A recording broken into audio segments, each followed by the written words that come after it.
Bismillahirrahmanirrahim. Assalamualaikum warahmatullahi wabarakatuh. Alhamdulillah alladzi akramana bi syahri Ramadan wa ja'alana min ahli siyami wal qiyam. Wassalatu wassalamu ala afdalis shaimin wa ahsanil qaimin sayyidina Muhammadin wa ala alihi wa ashabihi wa man tabi'ahum bi ihsanin ila yaumiddin, amma ba'd. Sahabat beriman dan kepada seluruh pemirsa, khususnya teman-teman yang pemula atau yang mu'allaf, dimanapun Anda berada, insyaallah pada video kali ini atau pada pertemuan kali ini kembali kita akan melanjutkan fikih praktis puasa Ramadan.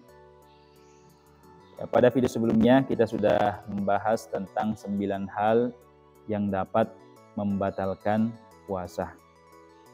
Dan insya Allah pada video kali ini atau pada pertemuan kali ini kita akan berpindah kepada 9 orang yang tidak wajib berpuasa di siang hari bulan suci Ramadan.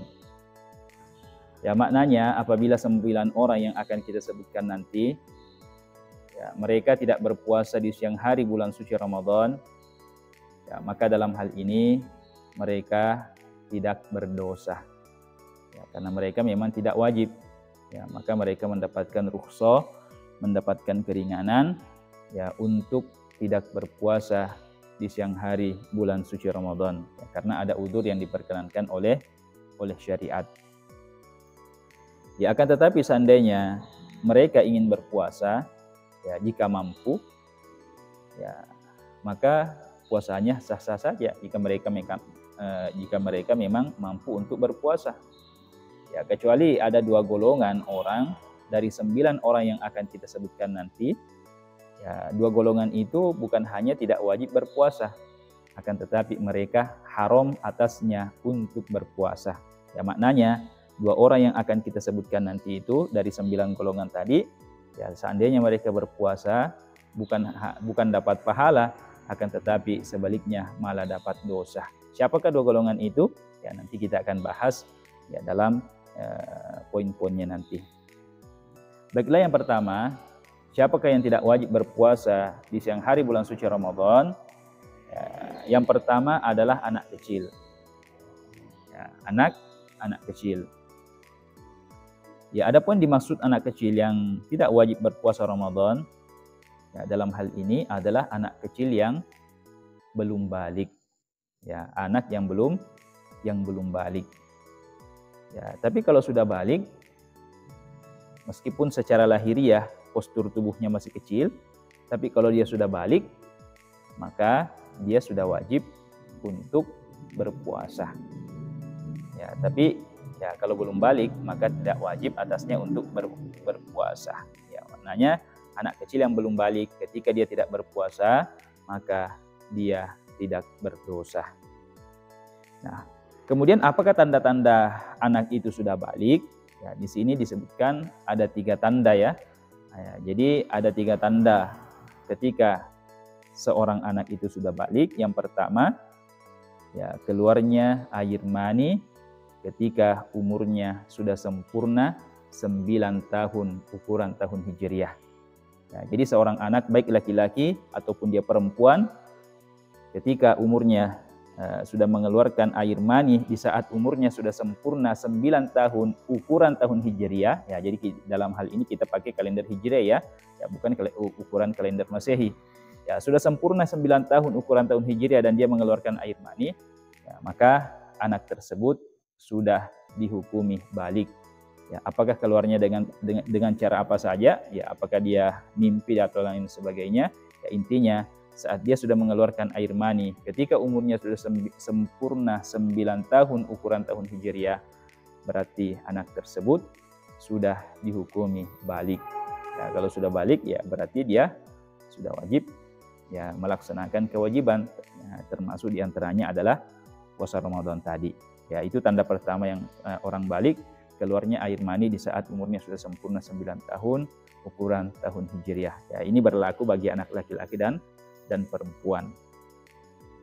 Kemudian yang kedua, tanda balik yang kedua, keluarnya darah haid saat usianya sudah sempurna 9 tahun ukuran tahun Hijriah. Ya, keluarnya darah haid ya tentu ini berlaku hanya bagi anak perempuan. Ya, seorang anak perempuan umurnya sudah mengeluarkan darah haid ya di saat umurnya sudah sempurna 9 tahun ukuran tahun Hijriah. Ya, maka sudah dihukumi balik. Ya, itu tanda yang kedua. Ini bukan syarat ya, tapi tanda.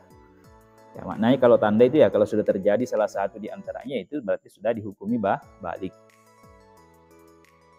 Ya, misalnya anak perempuan tadi 9 tahun, ya mungkin dia belum keluar mani, tapi dia sudah haid, ya maka dihukumi balik.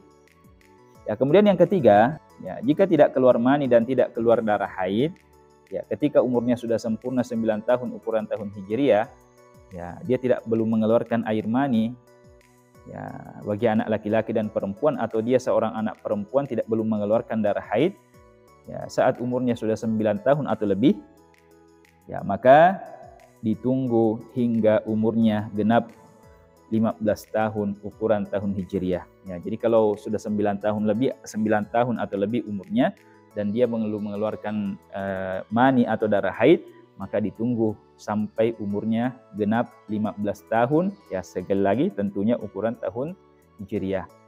Ya, kalau umurnya sudah genap 15 tahun ukuran tahun Hijriah, maka meskipun ia belum keluar darah haid dan belum keluar mani, maka dia sudah dihukumi balik dengan usianya yang cukup 15 tahun itu. Nah, jadi kalau sudah 9 tahun lebih, belum keluar darah haid, belum keluar air mani, maka kita menunggu umurnya sampai cukup 15 tahun. Kalau sudah genap 15 tahun ukuran tahun Hijriah, maka meskipun belum keluar darah haid, belum keluar air mani, dia sudah dihukumi balik dengan cukupnya umurnya 15 tahun ukuran tahun Hijriah. Ya, jadi itu tanda-tanda balik. Ya, yang pertama tadi keluarnya air mani saat 9 tahun ya umurnya. Kemudian yang kedua keluarnya darah haid bagi anak perempuan di saat umurnya sudah cukup 9 tahun. Kemudian yang ketiga apabila sudah cukup 9 tahun sedangkan ia belum mengeluarkan darah haid atau air mani, ya maka kita menunggu sampai umurnya cukup 15 tahun. Ya, setelah cukup 15 tahun dia sudah dihukumi balik dengan umurnya yang cukup 15 tahun itu meskipun dia belum mengalami haid atau keluar air mani. Nah, kemudian ada catatan bahwa walaupun anak kecil yang belum balik itu tidak wajib berpuasa, ya akan tetapi ya orang tua atau walinya itu wajib untuk mengajari anaknya untuk melakukan puasa. Ya, jadi anak kecil yang belum balik, ya meskipun mereka tidak wajib berpuasa, ya akan tetapi khususnya ketika mereka sudah beranjak umur 7 tahun, ya maka kita sebagai orang tua atau wali wajib mengajari mereka untuk berpuasa. Ya, sehingga ada yang diajarkan oleh guru-guru kita dengan istilah puasa beduk.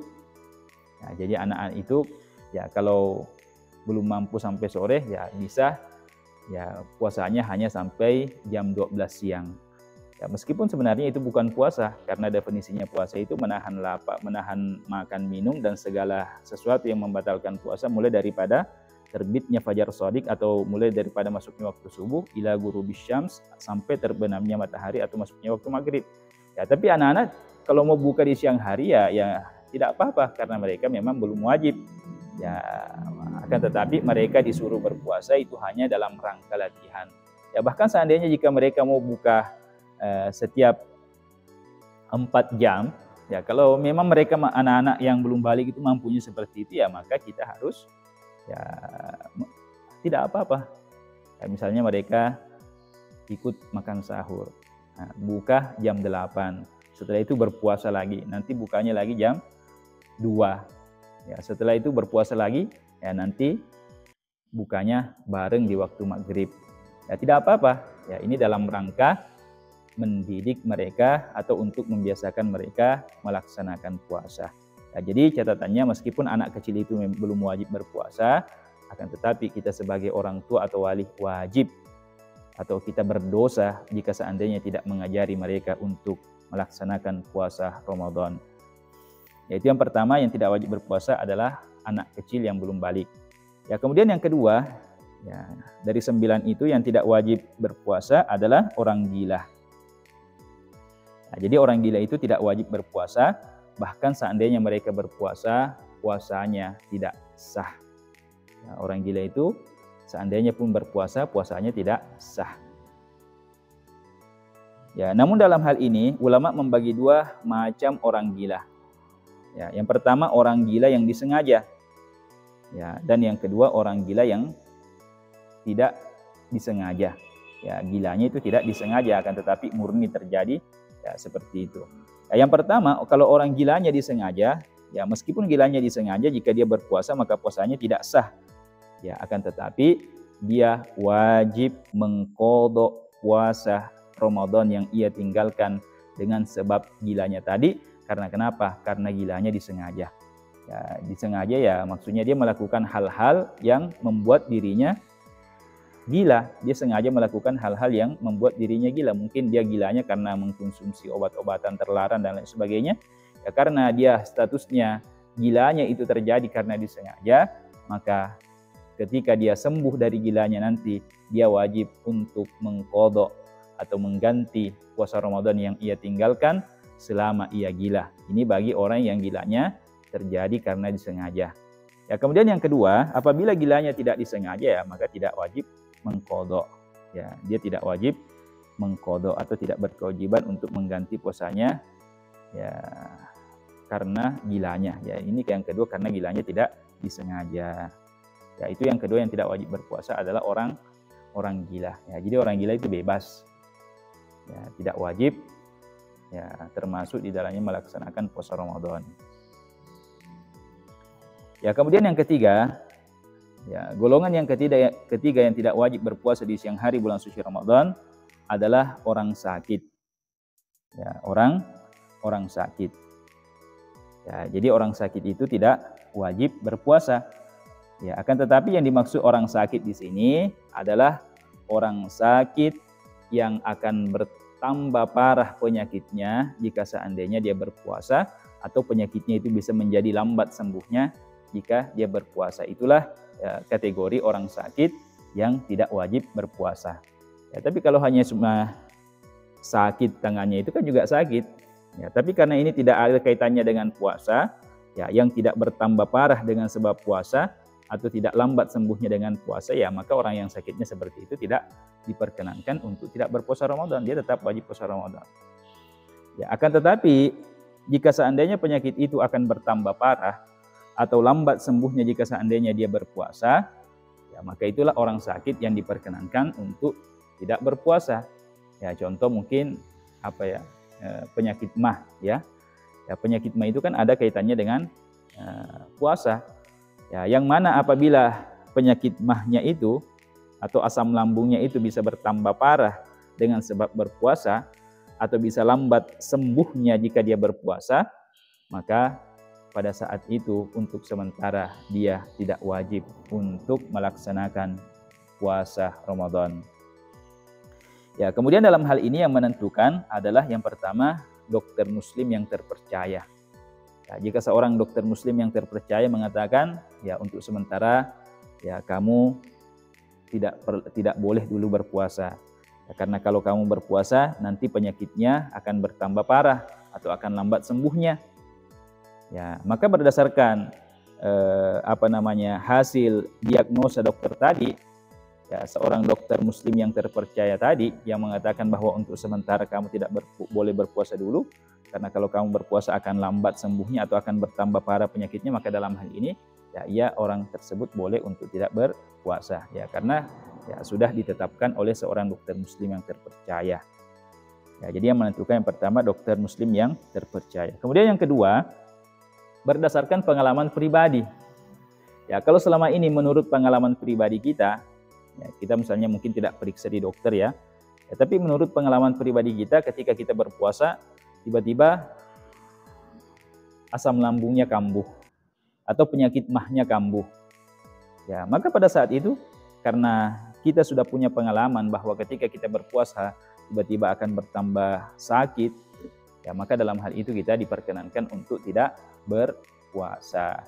Ya, kan tetapi nanti di luar Ramadan ya diganti puasa-puasa yang ditinggalkan dengan sebab sakit. Ya, jadi orang sakit itu boleh tidak berpuasa ya dengan ketentuannya tadi, yang orang sakit yang bisa bertambah parah penyakitnya atau bisa lambat sembuhnya dengan sebab puasa.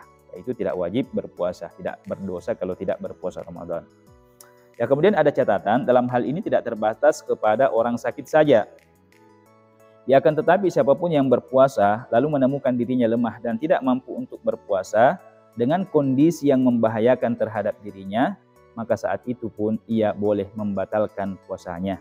Ya, akan tetapi ia hanya boleh makan dan minum seperlunya, kemudian wajib menahan diri dari makan dan minum seperti layaknya orang berpuasa. Ya, ini khusus orang yang menemukan dirinya lemah dan tidak mampu berpuasa bukan karena sakit. Ya, jadi termasuk juga di sini bahwa orang yang mendapatkan dirinya lemah, ya, maka itu juga, dan mendapatkan jika dia berpuasa akan membahayakan dirinya, maka pada saat itu dia diperkenankan untuk membatalkan puasanya. Ya, contoh misalnya mungkin di siang hari bulan suci Ramadan, ya cuaca sangat panas, ya, sehingga membuat dirinya dehidrasi, yang mana apabila seandainya dia meneruskan puasanya itu akan berakibat membahayakan terhadap kesehatannya. Ya, maka dalam hal itu dia boleh atau diperkenankan untuk membatalkan puasanya. Akan tetapi karena dia bukan orang sakit, maka dia diperkenankan hanya untuk makan dan minum seperlunya saja. Ya, kemudian setelah itu kembali dia menahan diri dari makan dan minum dan segala yang membatalkan puasa layaknya orang yang berpuasa. Ini bagi orang yang mendapatkan dirinya lemah, ya, dan tidak mampu untuk melanjutkan puasanya. Ya, maka dia boleh membatalkan puasanya jika memang itu akan berbahaya terhadap dirinya atau kesehatannya. Ya, dia diperkenankan untuk membatalkan puasanya, akan tetapi makan dan minum hanya sekedarnya saja. Ya, setelah itu melanjutkan menahan seperti layaknya orang berpuasa. Tapi puasanya pada hari itu tidak dianggap, ya, tidak dianggap. Ya, dia tetap harus mengqadhanya nanti di luar bulan suci Ramadan. Ya, termasuk juga dalam hal ini pekerja berat. Ya, ini sering ditanyakan bagaimana hukumnya ya seorang pekerja berat yang meninggalkan puasa. Ya, disampaikan oleh guru kita, termasuk yang dijelaskan juga oleh guru kita Buya Yahya di dalam banyak kajian-kajian beliau atau ceramah-ceramah beliau, bahwa orang yang pekerja berat itu wajib berpuasa. Ya, tetap wajib berpuasa. Ya, jadi seorang yang pekerja berat, ya mungkin yang dimaksud pekerja berat ya seperti misalnya tukang batu ya, atau yang sejenisnya, ya itu tetap wajib berpuasa. Ya, dia tidak boleh tidak berpuasa sedari awal, sedari terbitnya fajar dia tidak berpuasa, tidak boleh. Dia tetap wajib berniat di malam hari untuk berpuasa pada esok harinya. Ya, dan pada kenyataannya dia tetap harus berpuasa sedari awal.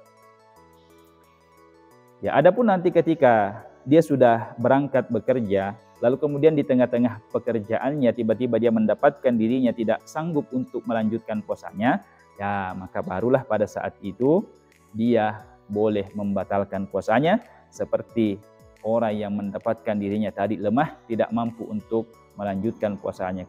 Ya, kan tetapi dia tidak boleh tidak berpuasa sedari awal, tidak boleh. Tetap wajib berpuasa bagi pekerja berat, dia wajib berniat di malam harinya, dia wajib berpuasa. Ya, akan tetapi toh apabila nanti di tengah-tengah puasa, ya saat dia bekerja tiba-tiba dia tidak sanggup untuk meneruskan puasanya, ya barulah kemudian ia diperkenankan untuk membatalkan puasanya. Ya, tapi itu tadi sekedarnya saja. Ya, makan dan minum sekedarnya saja, lalu kemudian tetap menahan diri layaknya orang yang berpuasa. Ya, ini bagi ya pekerja berat. Ya, jadi seperti itu. Ya, semua jenis pekerjaan yang dianggap berat seperti itu. Ya, karena ya di antara hikmahnya kenapa tetap diwajibkan berpuasa bagi pekerja berat? Ya, karena mungkin dia adalah seorang tukang batu, ya bisa jadi ya kalau dia adalah karyawan atau buruh tukang batu, ya bisa jadi pada hari itu tiba-tiba kepala tukangnya sakit. Ya, akhirnya dia tidak masuk bekerja. Ya, atau misalnya tiba-tiba yang tuan rumahnya itu pada waktu itu tidak ada material, tidak ada bahan yang bisa dikerja, sehingga pada hari itu dia tidak bekerja. Ya, padahal dia sudah tidak berpuasa juga. Ya, maka sehingga itulah di antara hikmahnya dia tetap wajib berpuasa bagi orang yang pekerja apa tadi ya, pekerjaannya yang masuk kategori pekerjaan berat. Ya, jadi sekali lagi bagi pekerja berat dia tetap wajib berpuasa, berniat di malam hari, ya, bangun makan sahur, ya tetap wajib berpuasa sedari subuh. Ya, toh nanti apabila sudah masuk bekerja, ya tiba-tiba dia mendapatkan dirinya lemah, tidak sanggup melanjutkan puasanya, ya barulah boleh dia membatalkan puasanya. Ya. Kemudian yang keempat yang boleh untuk tidak berpuasa, yang tidak wajib berpuasa adalah orang tua. Ya, orang tua yang lanjut usia atau orang tua yang sudah merasa berat melanjutkan puasa, ya untuk melakukan puasa. Ya, jadi orang tua yang sudah lanjut usia atau orang tua yang mungkin sakit-sakitan, ya mungkin belum terlalu lansia, tapi dia punya penyakit, ya sehingga menyebabkan dirinya tidak mampu untuk berpuasa, ya maka itu diperkenankan untuk tidak berpuasa, ya tidak wajib berpuasa. Ya, karena juga sering kita temukan, ya ada kasus seorang anak membandingkan orang tuanya dengan cucunya. Orang tuanya ini sudah lansia, ya, atau mungkin sudah sering sakit-sakitan, tidak mampu lagi untuk berpuasa. Dia bandingkan dengan ini cucunya. Ya, masa katanya mama mau dikalah sama cucunya. Ya, cucunya mama baru kelas 4 SD itu sudah puasa terus. Ya, masa mama tidak berpuasa? Ya, padahal orang tuanya kasihan. Ya, itu sudah lansia, sudah tidak mampu lagi berpuasa. Ya, maka ini pentingnya juga seorang anak ya mengetahui bahwa ternyata orang yang lansia atau orang tua yang tidak karena mungkin ada penyakit yang tidak mampu berpuasa itu tidak wajib berpuasa. Ya, kemudian selanjutnya yang kelima yang tidak wajib berpuasa di siang hari bulan suci Ramadan adalah musafir atau orang yang bepergian. Ya, orang yang bepergian.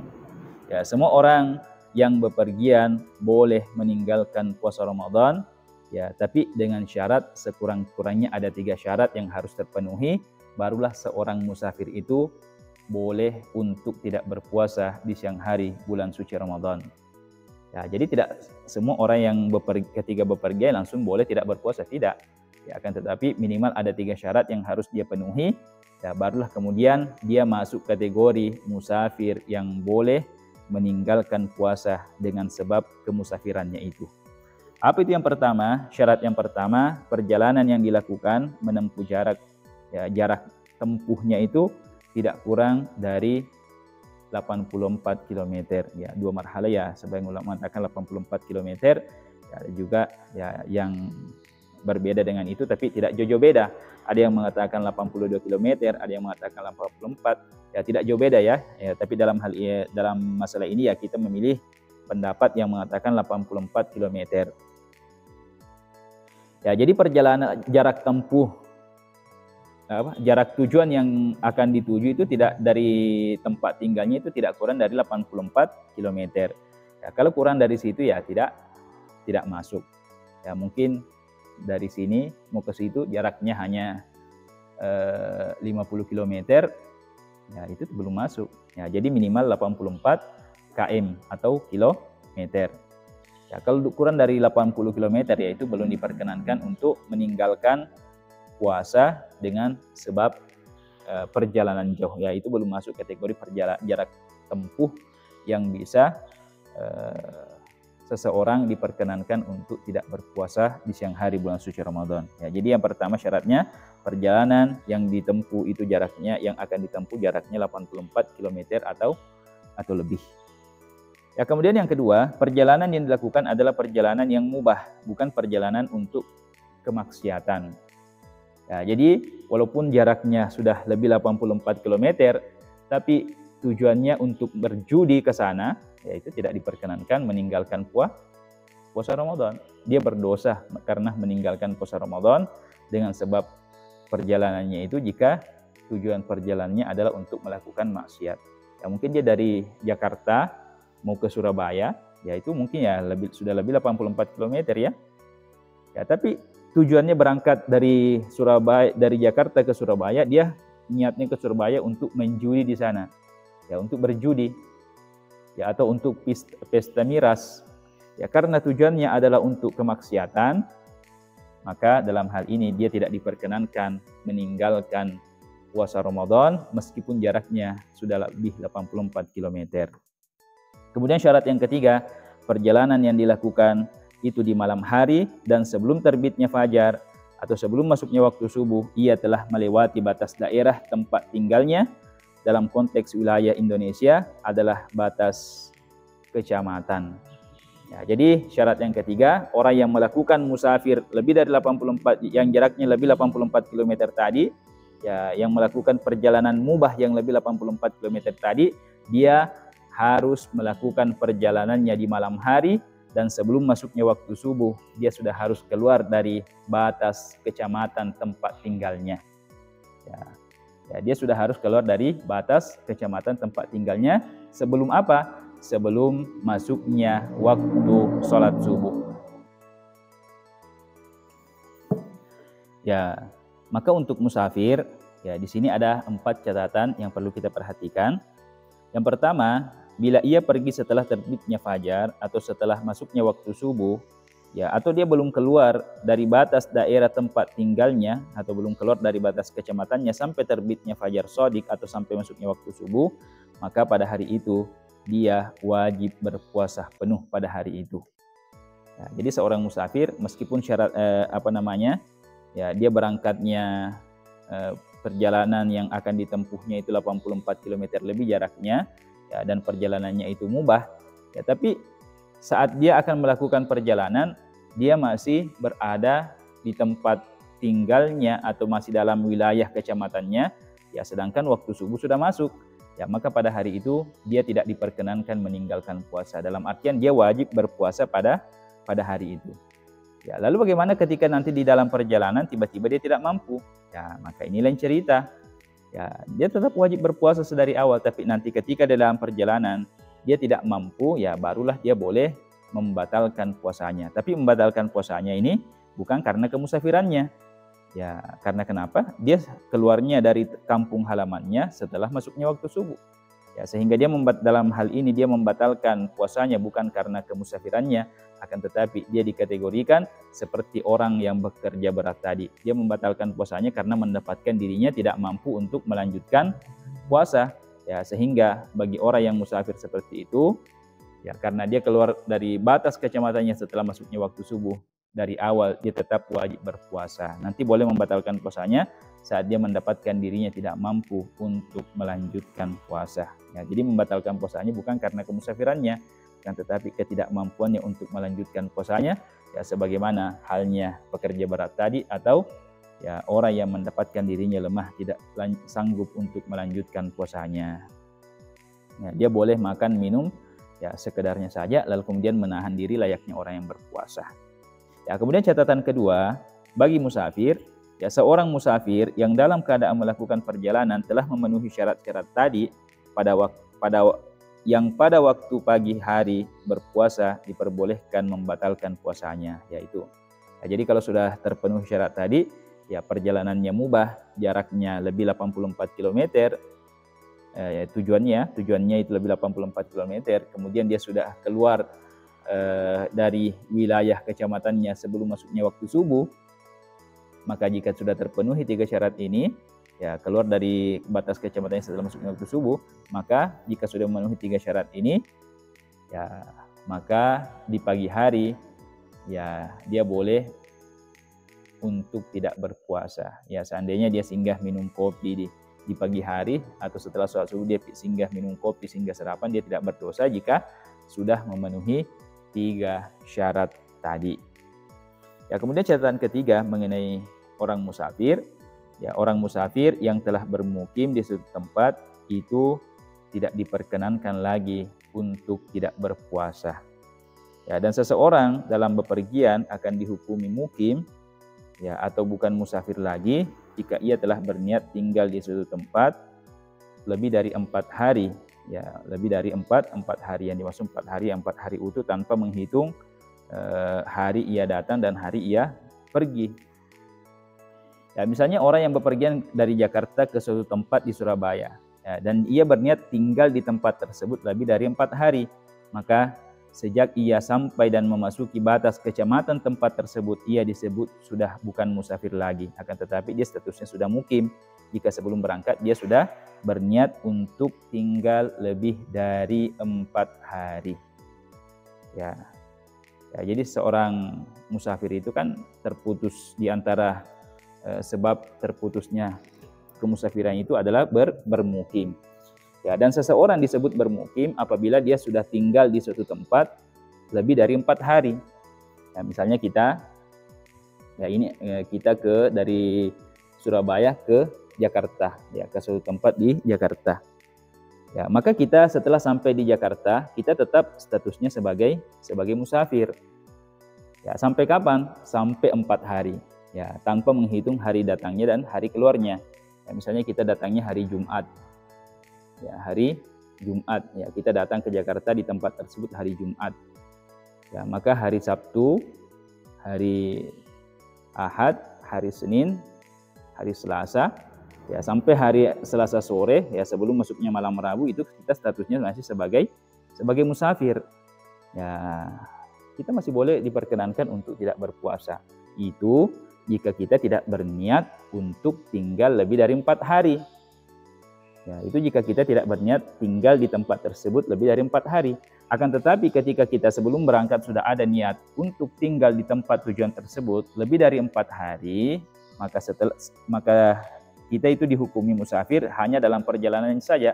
Setelah tiba di tempat tersebut, maka kita sudah statusnya mukim. Tidak boleh lagi meninggalkan puasa Ramadan, tidak boleh lagi mengqashar sholat. Nah, jadi seperti itu.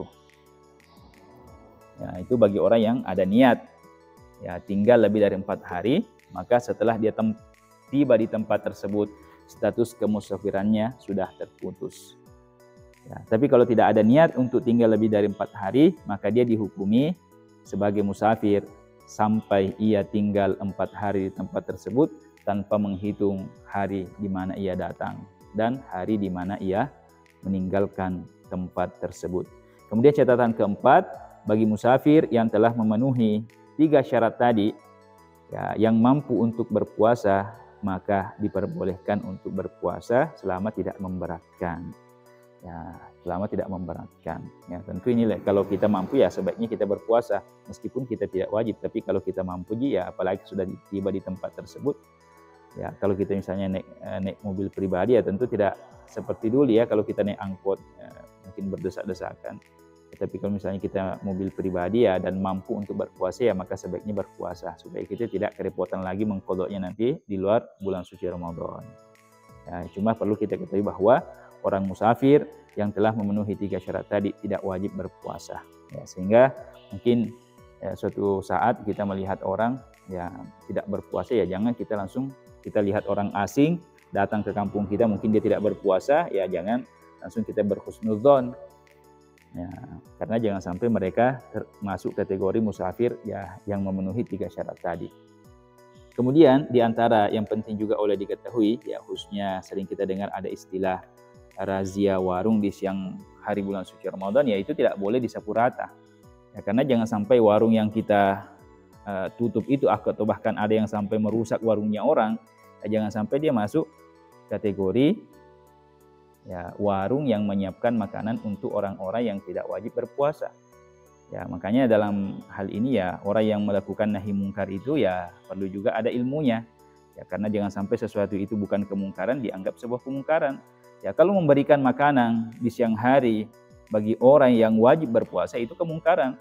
Ya, tapi kalau menyiapkan makanan memang untuk orang-orang yang tidak wajib berpuasa, ya itu tidak apa-apa.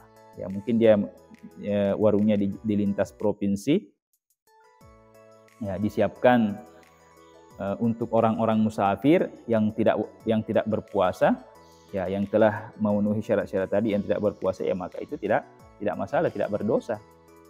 Ya, atau mungkin dia tinggalnya di dekat rumah sakit, dia menyiapkan makanan untuk orang-orang sakit, atau mungkin dia tinggalnya di dekat panti jompo, dia menyiapkan makanan untuk orang-orang yang sudah lansia yang tidak wajib berpuasa, maka itu tidak apa-apa. Ya, kecuali kalau dia terbukti menyiapkan makanan di siang hari Ramadan diperuntukkan kepada orang-orang yang wajib berpuasa, ya itulah yang perlu ya yang perlu dinahi, yang perlu dicegah. Ya, jadi dalam hal ini ya perlu juga kita mengetahui ya jangan sampai kita menahi sesuatu yang kita anggap kemungkaran padahal itu bukan kemungkaran. Ya, kemudian yang keenam yang tidak wajib berpuasa, kita lanjut, orang hamil. Ya, orang hamil tidak wajib berpuasa apakah dia mengkhawatirkan dirinya atau mengkhawatirkan dirinya, bayinya, janinnya, ya, atau dia mengkhawatirkan dirinya sekaligus janinnya, ya itu tidak wajib berpuasa. Ya, yang keenam adalah orang hamil. Kemudian selanjutnya yang ketujuh yang tidak wajib berpuasa adalah orang yang menyusui. Ya, orang yang menyusui itu tidak wajib berpuasa apakah dia karena mengkhawatirkan dirinya atau karena mengkhawatirkan bayi yang disusuinya atau mengkhawatirkan dirinya sekaligus bayinya.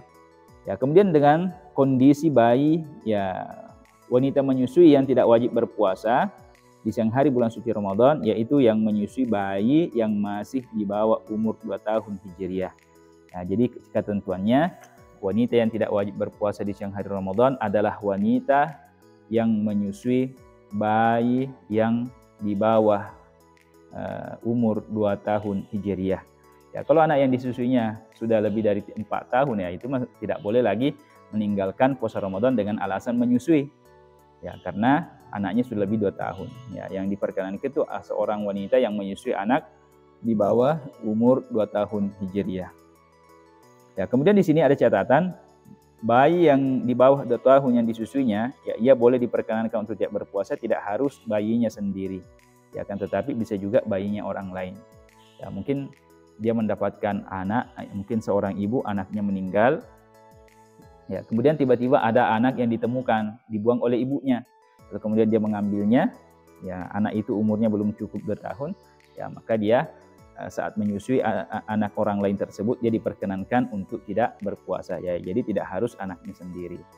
Ya, kemudian selanjutnya yang ke-8 yang tidak wajib berpuasa adalah wanita haid dan yang ke-9 adalah wanita nifas. Ya, ini wanita haid dengan wanita nifas, ya yang nifas itu ya darah yang keluar setelah wanita yang mengeluarkan darah setelah melahirkan. Ya, maka bagi wanita haid dan wanita nifas tidak wajib berpuasa. Bahkan jika berpuasa, puasanya pun tidak sah dan ia mendapatkan dosa, haram atasnya untuk berpuasa. Ya, jadi inilah tadi yang dimaksud dua golongan yang tidak bukan hanya tidak wajib akan tetapi haram atasnya untuk melakukan puasa adalah wanita haid dan wanita nifas. Ya, karena meskipun dia berpuasa, puasanya tidak sah. Ya, dan karena tidak dianggap sah, maka dia dianggap bermain-main dalam ibadah. Ya, maka bagi orang haid, orang nifas itu haram atasnya untuk berpuasa. Bukan hanya sekedar tidak wajib, tapi haram. Ya, kalau dia berpuasa dalam keadaan haid, dalam keadaan nifas, bukan dapat pahala, akan tetapi justru mendapatkan dosa. Ya, saya kira demikianlah yang dapat kami sampaikan. Itulah tadi 9 orang yang tidak wajib berpuasa. Ya, coba kita ulang-ulang. Yang pertama anak kecil yang belum balik. Yang kedua orang gila. Yang ketiga orang sakit dengan ketentuannya tadi. Yang keempat orang tua ya yang lansia atau sudah tidak sanggup berpuasa.